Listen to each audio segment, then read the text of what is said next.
नमस्कार, मी सुवार्ता शिरसाट. मी लिहिलेली आजची कविता आहे गरिबीचं चित्र.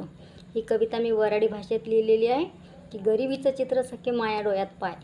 गरिबीचं चित्र सखे माया डोळ्यात पाय. पाय म्हणजे बघ, काय सांगू सखे तुले कसे दिवस काढत होती माई माय. तुरीच्या दाईले गंजभर पाणी करत होती माई माय. तुरीच्या दाईले गंजभर पाणी करत होती माई माय. ज्वारीच्या पिठात अंबाडीची भाजी चुरत होती माई माय. गव्हाच्या दैनात तांदूळाचा चुरा दयत होती माई माय. काय सांगू सखे तुले कसे दिवस काढत होती माई माय. गरिबीचं चित्र सखे माया डोळ्यात पाय. काय सांगू कसे दिवस तुले काढत होती माई माय. हातपाय दुखले की पायाले चिंध्या बांधत होती माई माय. हातपाय दुखले की पायाले चिंध्या बांधत होती माई माय. दुखल्या कपाळावर लसणाच्या पाकळ्या चोयत होती माई माय. आल्या गेल्याचं हसल्या मुखानं स्वागत करत होती माई माय. आल्या गेल्याचं हसल्या मुखानं स्वागत करत होती माई माय.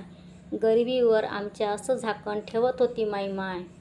गरिबीवर आमच्या असं झाकण ठेवत होती माई माय.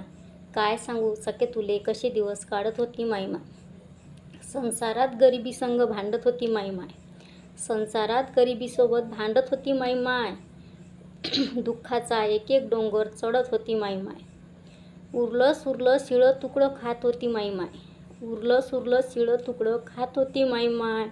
जीवन तिचं जाळून आमचं सुख पाहत होती माई माय. मोडली पण संसारात कुणापुढे झुकली नाही माई माय.